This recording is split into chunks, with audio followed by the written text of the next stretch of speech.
오늘 또 주님 사모하는 마음 가운데 주의 제단에 나와 하나님께 예배드리는 여러분, 하나님께서 베풀어 주시는 은혜와 축복 받아 누리는 복된 시간이 되시기를 주님의 이름으로 축원을 드립니다. 새해 즐겁고 좋은 소식이 많이 있어서 우리들의 마음도 행복해졌으면 좋겠는데요, 그런 좋은 소식보다는 전쟁의 소문이 더 커져가는 것 같아서 안타깝습니다. 이스라엘과 하마스의 전쟁이 요르단을 넘어서서 이제 호르무즈 해협까지 번져가는 것 같고요, 러시아와 우크라이나의 전쟁의 포화도 멈춰질 것 같지가 않습니다. 우리나라도 마찬가지인 것 같아요. 남북관계가 냉각되어서 평화의 소식보다는 영평도 앞바다에 포탄이 오고 가는 위협적인 상황이 계속 이어져 갑니다. 나라 안팎으로 많은 다툼과 분쟁이 있어서 우리의 미래를 불안케 만듭니다. 생각해보면 우리나라는 이 전쟁이 위험 없으면 참 잘 사는 나라가 될 것 같은데요, 또 우리 국민들이 다투지만 않는다면 그 어느 세계 어느 나라보다도 멋지고 아름다운 나라가 되질 같은데 더욱더 그렇지 못해서 안타깝습니다. 국가 간의 문제뿐만 아니라 우리 사회 안에도요, 너무나 많은 다툼들이 존재하고 또 그런 인해서 우리 사회가 아프고 병들어 가는 것 같습니다. 우리 중고등학교 학생들이요, 학생들 내 안에서 흔히들 말하는 학교 폭력이죠. 폭력에 의해서 또는 폭력배들에 의해서 돈을 빼앗기거나 또 매를 맞는 학생들이 한 해에도 수십만 명이 되어진다고 합니다. 가정 안에서도 아내가 남편에게 매를 맞고요, 어떤 가정에서는 아이들이 상습적으로 가정폭력에 시달리는 이야기를 듣습니다. 사람들끼리 서로 다투지 않고 평화롭게 살 수는 없을까? 그런 세상을 주님께서는 바라고 원하실 건데 그렇지 못한 것이 정말 안타깝습니다. 아무리 생각을 해봐도 하나님이 원하시는 상황은 아니죠. 평화의 주님이 이 땅에 오셨는데요, 평화의 왕으로 오신 주님이 분쟁과 싸움이 난무하는 이런 상황이라든지요, 아니면 전쟁으로 인해서 사람이 죽어가는 상황, 결코 하나님을 원하지 않는 상황일 줄로 압니다. 하나님이 원하는 세상은 평화의 세상인 것이고 정의의 세상인 것이고요, 생명의 세상인 것이고 사랑의 세상을 원하시고 계신 것이죠. 우리로 하여금 그런 세상을 만들어가고 이루어가라 책임을 지어주셨습니다. 앞에서 말씀드린 것처럼 국가 간의 갈등의 문제라든지요, 그리고 사회 현상에서 일어나는 여러 가지 갈등과 문제들이 넘쳐나는 것이 오늘의 시대인데, 그런데 이 시대, 이런 이념과 종교 또는 극단적 이기주의라든지요, 악의 다툼을 벌이는 이 자본주의 사회에서요, 오직 하나님의 은총이 빛나는 곳이 있습니다. 그게 어디일까요? 하나 되는 곳. 하나 되는 곳에 하나님 은총이 임한다는 사실 여러분 기억하시길 바랍니다. 기독교 신앙이란 게 무엇입니까? 기독교 신앙이 다른 게 아니죠. 하나님이 원하는 것은요, 우리 가정에서, 우리 교회 안에서, 또 나라 안에서 끝내는 온 인류, 온 생명 가운데 하나 되는 삶을 이루어가기를 원하십니다. 분쟁과 갈등이 있는 그런 곳이 아니라, 전쟁이 있는 곳이 아니라 평화의 세상, 하나 된 삶을 살아가기를 원하십니다. 이 일을 위해서 하나님은 우리에게 누구를 보내주셨습니까? 메시아를 보내주셨습니다. 예수 그리스도를 이 세상에 보내주셔서요, 그 메시아의 빛, 그 주님의 빛이 이 세상에 비춰지기를 원하십니다. 우리가 지금 신앙의 계절로서 주연절을 보내고 있는데요, 그 빛으로 오신 주님을 기억하고 그 빛이 우리에게 임하기를 사모하는 계절이 이 주연절입니다. 그래서 이 세상에 빛으로 오신 주님께서요, 온 누리에 그 구원의 빛을 비추어 주시기를, 또 그 빛이 우리는 그 빛을 받아서요, 어둠이 있는 곳에 밝은 빛을 비춰가는 사람들이 되기를 원하는 믿음의 삶이 되어져야 할 줄로 믿습니다. 오늘 새 본문은 우리에게 한결같이 하나 되는 은총에 대해서 말씀해 주고 계십니다. 구약의 에스겔서의 배경은 이렇습니다. 바벨론이 이제 오늘 예언을 선포하는 곳이 장소인데요, 바벨론의 느부갓네살 왕이라는 사람이 이제 1차 침략을 해서 이스라엘 귀족들과 우리들이 잘 아는 다니엘과 그 세 친구들을 데리고 이제 갔죠. 또 다시 2차 침공이 들어왔어요. 그때 당시 제사장직을 감당하던 에스겔을 포함해서요, 이스라엘 백성 만여 명들을 끌고 또 포로로 끌고 갔습니다. 에스겔은 이렇게 바벨론으로 포로로 끌려가 있는 이 상황에서요, 하나님의 음성을 듣고 하나님의 예언을 선포하는 것이 오늘 본문의 내용인 것이죠.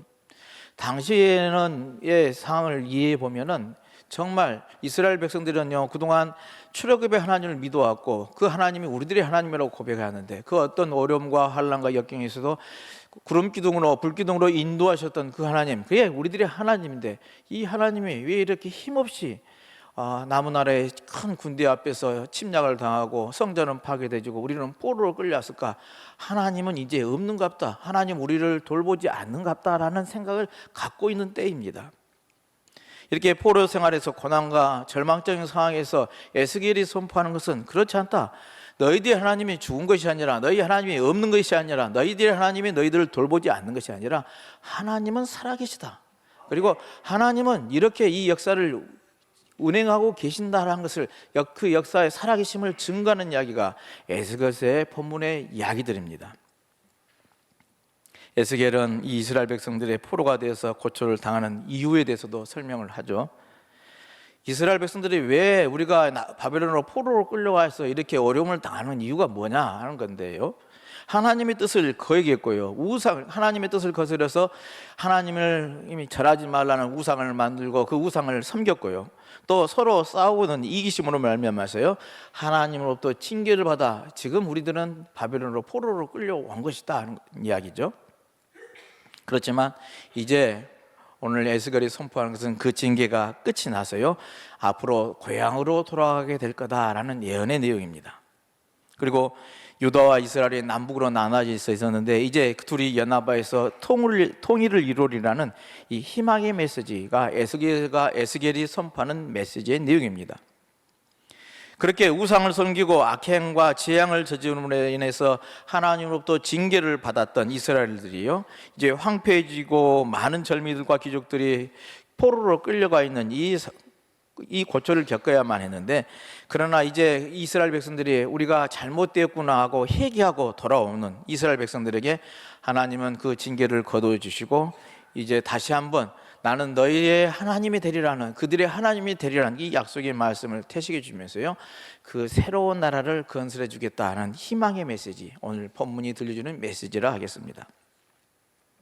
그러면서 에스겔의 말씀은요, 하나님의 영으로 회복될 이스라엘의 통일된 모습을 우리들에게 그림을 그리시 보여줍니다. 오늘 본문으로 읽지 않았지만 바로 그 앞부분에 있는 이야기가요, 마른 뼈들이 일어나는 이야기입니다. 하나님의 생기가 사방에서 불자 그 생기를 맞고 마른 뼈들이 큰 무리로 일어납니다.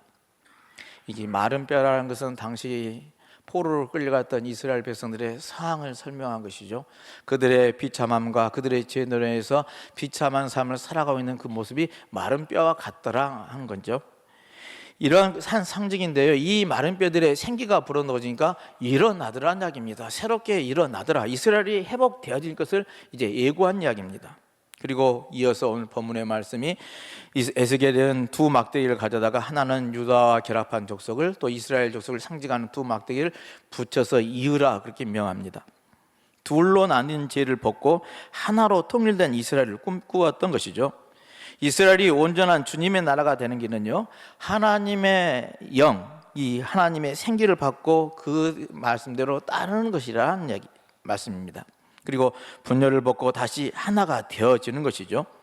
이스라엘과 유다가 연합하여서 통일된 한 나라를 이루어서요, 하나님의 종 다윗과 같이요, 그런 새로운 왕이 나타날 것인데, 그게 그 새로운 나라를 이루어가게 될 거다 하는 은혜의 메시지입니다. 오늘 본문으로 읽지 않았지만 복음서에는 마태복음인데요, 복음서는 이 마귀를 내쫓는 일로 인해서요 논쟁을 벌인 이야기입니다. 예수님이 마귀를 내쫓는데 하나님의 이름으로 내쫓으니까 귀신은 바알세불의 힘으로 쫓아야 하는데 하나님의 영이 무엇이냐 이렇게 대적하는데요, 그 마귀의 이름으로가 아니라 하나님의 영으로 마귀를 쫓을 수 있음을 논리 있게 대적자들에게 설명하는 것이 오늘 본문의 내용입니다. 이어서 초대교회 사항들을 짐작해야 하는 구절들이 나오는데요, 제자들은 예수님의 하나님 나라의 복음을 전하기 위해서요, 사람들이 모였고 또 예수님을 좋아하는 사람들이 모였고 그를 싫어하는 사람들은 이제 논쟁을 하고 그런 상황이었던 것이죠. 예수님과 함께 모이고 모이지 않는 사람들, 예수님을 반대하는 사람들이었는데요. 그러나 문제는요, 예수님과 함께 복음을 증거해야 할 그 사람들이요, 한 마음으로 복음을 전하지 못하고요, 생각이나 하는 방법에 다르다는 이유로 인해서요, 패를 나누고 나누어졌다는 얘기입니다. 싸우고 나누어지는 이 모습을 보면서요, 오늘 예수님께서 마태복음 12장 25절에 이렇게 말씀을 합니다. 예수께서 그들의 생각을 아시고 이르시되 스스로 분쟁하는 나라마다 황폐해질 것이요 스스로 분쟁하는 동네마다 집마다 서지 못하리라 라고 선언합니다. 분쟁하는 곳, 그것은 나라이든 그 동네든 집이든 하나님은 함께하지 않겠다는 선언이라 하겠습니다. 이렇게 나누어지는 곳에 주님이 충고가 이어져 갑니다. 신성을 못 오가는 말도 해도 되고 심지어는 예수님을 거스려서도 용서를 받는다고 설명을 합니다. 그런데 하나님 또 용서받지 못한 일이 하나 있는데요, 그게 뭐냐면요, 성령을 거스르는 일입니다. 성령을 거스르면 이 땅에서도 마찬가지고 내세에서도 용서받을 수 없다고 단언코 선언을 하십니다. 아주 놀라운 가르침이죠. 주님의 이름을 더럽히고 주님의 욕되게 하고 비판하는 것도 약간 다 수용할 수 있는데, 하나님의 성령을 거스르면 이것은 용서받을 죄라는 이야기입니다. 성령 자체가, 왜냐면요, 성령 자체가 하나 되게 하는 영이기 때문에 그렇습니다. 설령 예수 가지고 싸웠더라도 서로 하나 되면요, 용서받는다는 겁니다. 그러나 아무리 선한 것을 위해서라도요, 패를 나누고 미워하면요, 용서받을 수 없다는 것이죠. 여러분, 성령은 하나 되게 하는 영이라는 거 꼭 기억하시길 바랍니다. 우리를 하여금 하나가 되게 하고 한 마음 한 뜻에서 하나님을 섬길 수 있도록 힘을 주시는 힘, 그게 성령이고 우리는 이 성령의 이끄심에 따라 살아가야 하는 것이죠. 서신서의 바울은요, 큰 평화의 그림을 보여줍니다. 온 인류가 예수님에게 얽혀서요, 하나님의 나라로 지어가는 자라나는 그런 희망의 그림입니다. 이것을 바울은 건물에 빗대서 말을 합니다. 모든 이들이 그리스도와 연결돼서 한 건물을 이룬다고 표현을 합니다. 이런 건물은 하나님의 영이 머무는 거룩한 집이 되어진다는 것이죠. 이 성전을 이루는 방법은 다른 데 있지 않습니다. 십자가입니다. 원수를 하나가 되게 하신 그리스도는요, 평화이십니다. 이 그리스도의 십자가 원리로 살아가면요, 온 인류는 하나님 한 식구로서, 하나님의 식구로서 살게 되어진다는 것이죠. 왜? 주님이 십자가로 희생하기 때문에. 이 희생의 정신만 있으면요, 그 공동체 안에서는 하나가 되지는 은혜가 있게 되어진다는 말씀입니다. 이렇게 오늘 세 본문의 핵심은요, 하나님의 은총을 한결같이 세 본문이 다 이야기를 하고 있습니다. 다시 말해서 나누지 말고 싸우지 말고 하나가 되라 하는 말씀입니다. 하나님의 백성은 하나가 되어서 한 하나님을 믿고 성령의 이끄신 대로 그렇게 살아가라 하는 것이 오늘 새 본문이 우리에게 주시는 메시지라 하겠습니다. 자, 그럼 우리는 어떻게 해야 할까요? 예수님은 어떻게 서로 다른 우리를 한 마음 한 뜻에 내는 공동체로 만들어 주셨을까요? 소외되고 차별받는 이웃을 발견했을 때 우리는 어떤 마음과 태도로 섬겨가야 할까요? 성령님은 하나 되게 하시는 영이라 하는데 내 안에 성령이 어떻게 들어와서 생활하는 것일까요? 비록 부족하지만 오늘 바울이 주는 말씀을 통해 용기를 얻게 되십니다. 그 하나는요, 예수님은 우리를 평화의 사람으로 만드셨다 하는 겁니다. 우리를 평화의 사람으로 만들어 주셨습니다. 오늘 본문 14절에요, 중간에 막힌 담을 자기 육체로 허시었다 그랬습니다. 모든 사람들의 마음속에는요, 불신의 담과 미움의 담이 있습니다. 그러나 더 심각한 것은요, 우리들과 하나님과의 관계도 담이 있더라는 겁니다. 불신의 담입니다. 믿지를 못한 것입니다. 예수님께서는 자신의 십자가로요, 하나님과 우리 인간 사이 이 불신의 담을 허물어 주셨습니다. 우리가 하나님과 통하지 않는데 그럼에도 불구하고 하나님의 아들이셨지만 자기 몸을 십자가의 희생의 대물로 던져 줌으로 말미암아서요, 우리는 하나님과 우리의 관계가 이게 통할 수 있는 관계로 바뀌었다 하는 겁니다. 우리 인간들은 죄를 지었을 때 어떤 의미에서는 모두 제약에 독약을 마시고는 것과 같다고 이게 설명할 수 있을 것 같습니다. 독이 내 속에 들어오니요 고통스럽죠. 힘이 듭니다. 그러다 보니요 서로 사람들이 서로 미워하고 욕하고 공격하는 것은요 내 속이 시끄럽고 고통스럽기 때문에 그것을 밖으로 배출한 거라는 이야기입니다. 내 속이 시끄럽기 때문에 그것을 남에게 전가하고 탓하고 하면서요 분쟁이 일어나는 원인이 내 속이 시끄럽기 때문에 그렇다는 이야기입니다. 그런데 오늘 예수님께서 분명히 이 담을 하셨다고 그랬죠. 우리들의 이 속이 시끄러운 부분을 주님께서는 십자가의 보혈로 깨끗이 씻어주시고요 사랑으로 채워주셨습니다. 예수님의 사랑으로 우리 속을 채워주시니까요 내가 예수를 받아들이고 내 안에 그리스도가 와 영접하면요 우리는 사랑의 사람이 되어지는 겁니다. 평화의 사람이 되어지더라는 이야기입니다. 그러니 내 안에 주님의 평화가 있고 내 안에 주님의 사랑이 있으니 미워할 이유가 없는 것이죠. 사랑하며 살게 되어지는 거라는 이야기입니다. 이 성령이 내 안에 주님의 사랑행이 내 안에 들어와 살아가는 믿음의 삶이 되시길 바랍니다. 두 번째로 예수님은요 우리를요 축복의 사람으로 만들어 주셨습니다. 오늘 17절에 예수님은 먼 데 있는 우리에게 평안을 전하셨다 했습니다. 오늘 여기 본문에서의 먼 데는 에베소 교회들을 향해서 표현한 것이죠. 이스라엘 예루살렘 중심의 사고를 하는 그들에게 에베소는 먼 곳인데요 그에 비하면 오늘은 정말 멀고도 먼 이 아시아의 땅에 복음이 전개되었고 이 복음을 받아들이고 영접하는 사람들에게 하늘의 복을 허락해 주시더라는 이야기입니다. 그것도 강한 은혜의 복을 우리에게 허락해 주셨습니다. 특히 부족한 자들에게 더 많이 축복해 주십니다. 하나님의 은혜와 축복이 사람으로 우리를 부르셨고 이게 축복해 주시는데 시시하게 세상 것에 대해서 우리가 아기다툼을 할 이유가 없다라는 이야기죠. 우리들은 하나님부터 택함을 받고 하나님의 자녀라는 이 은총을 받았어요. 이 하나님의 축복을 받은 사람을 여러분 기억하시길 바랍니다. 나는 하나님으로부터 복받은 사람에는 이 자긍심을 가지고요 세상을 이겨내고 승리하며 살아가는 저와 여러분들의 삶이 되시길 바랍니다. 또 하나는 마지막으로는 우리에게 하나님은요 능력의 사람이 되게 해 주셨습니다. 우리가 무엇을 많이 배워서 많이 알아서 능력 있는 사람이 아니라는 이야기입니다. 하나님께서는 우리를 성전으로 삼으셨어요. 우리 안에 엄청난 능력을 부으십니다. 나는 힘없고 연약하고 부족한 존재지만 내 안에 성령이 임하시면 능력이 사람이 되어진다는 말씀입니다. 그렇죠? 나는 힘없지만 성령이 들어오면 능력이 사람이 되어집니다. 소멸하는 이런 불같은 성령의 능력이 우리에게 임하시니요 능력이 사람이 되세요. 그 어떤 일도 어떠한 상황도 다 이겨내게 될 줄로 믿습니다. 나는 못하지만 임마누엘 하나님이 나와 함께 하시면 그게 가능하다는 이야기입니다. 임마누엘 하나님이 나와 함께 하실 때 그 능력이 발휘되면서요 우리는 축복의 사람이 되질 줄로 믿습니다. 우리가 말씀과 성령으로 하나 될 때 우리의 문제들이 해결되고 전쟁과 다툼은 사라지게 될 줄로 믿습니다.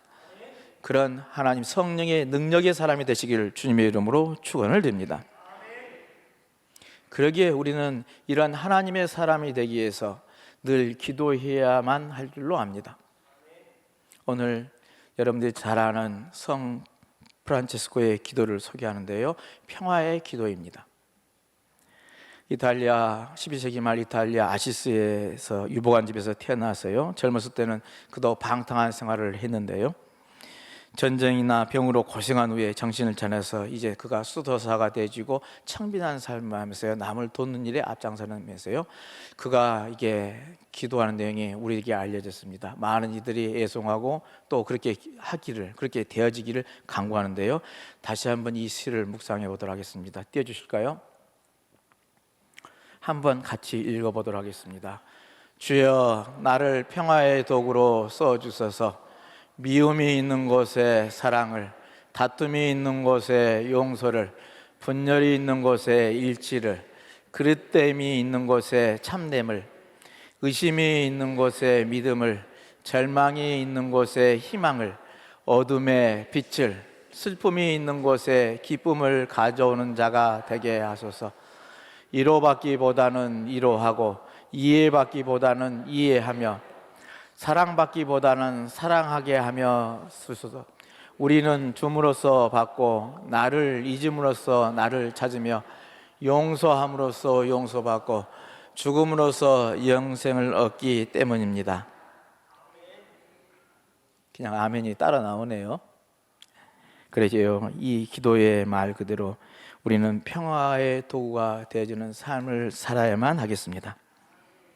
세상이 아무리 험악한 분위기고 평화스러운 세계가 깨어지고 전쟁이 토간이로 몰아가려는 이런 상황이라 할지라도 우리는 평화의 도구가 되어서 우리가 살아가는 삶의 자리, 그 자리가 우리 가정이든 아니면 우리 교회이든 우리 내가 속한 그게 작은 공동체이든 큰 공동체이든 상관없이 내가 들어가 있는 그곳에 평화가 이루어지는, 평화가 만들어져가는 그런 삶을 살아가시길 바랍니다. 우리는 그러한 일꾼으로 부르셨고 그러한 사명 있게 그런 조직에 들어있고 그러한 곳에 함께 생활을 하는 것이죠. 그게 어떠한 곳이든 나로 말미암아 그 모임이, 그 공동체가 평화의 세상을 만들어갈 수 있는데 소중하게 역할을 감당하는 저와 여러분들의 삶이 되시길 바랍니다. 하나님의 구원의 밝은 회사는 앞에서 말씀드린 것처럼 하나된 삶을 통해서 드러나게 되어져 있습니다. 교회도 우리 민족도 인류도 하나가 되어져야만 합니다. 이런 세상을 꿈꾸고 우리 기도하는 우리들이 되어져야 하겠습니다. 하나님은 처음에 이 세상을 창조할 때 한 인간, 온 인류를 하나로 만들어내셨습니다. 한 세상은 온전한 세상으로 회복된 세상입니다. 그렇게 만들어 가야 하는 것이죠. 근데 이렇게 만들어 갈 때 하나가 되는 원리가 있습니다. 삶의 한가운데 인간의 것들, 우리들의 생각들을 걷어내야만 가능합니다. 인간의 것들이라는 것은 다른 것이 아니죠. 이념이라든지 욕심이라든지 편견들로 인해서 우리들의 담을 쌓는 인간의 것들을 치우는 일입니다. 그리고 그 안에 하나님의 영을 받아들이는 것이죠. 하나님의 성령, 하나님의 뜻을 받아들이는 것입니다. 내 안에 예수를 받아들이는 일입니다. 그리고 서로를 위해서 자기를 드리는 이 십자가의 삶을 살아가는 것이죠. 이때 절로 우리는 평화가 태어나고 평화의 세상을 만들어가게 될 줄로 믿습니다. 그리고 우리는 이 하나 되는 능력을요, 복음의 일로서 훈련을 해야만 가능합니다. 그냥 가만히 있으면 그런 평화의 세상은 오지 않는다는 겁니다. 내 집에서, 교회에서, 직장에서 하나를 이루어내기 위해서 분주히 나는 평화의 일꾼으로, 평화의 도구로서 쓰임 받아줘야만 한다는 이야기입니다. 먼저 교회 안에서 일치를 이루어내야 하겠습니다. 왜냐하면요, 교회는 온 인류 만물을 하나가 되도록 만든 일을 먼저 사명으로 받았기 때문에 그렇습니다.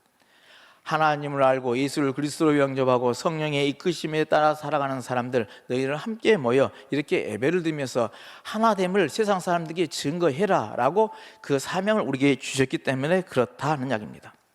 여러분 기억합시다. 하나 되는 곳에 은총의 빛이 가득하는 사실 꼭 기억하시길 바랍니다. 오늘 본문에서 예수님께서는 모퉁이 돌이 되어주셨습니다. 성령 안에서 하나님의 거하실 초소가 되기 위해서요, 그리스도 예수 안에서 함께 그 건물을, 성전을 지어져 간다고 그랬습니다. 하나하나 지어져 가는, 만들어가는 우리 믿음들이 되시길 바랍니다.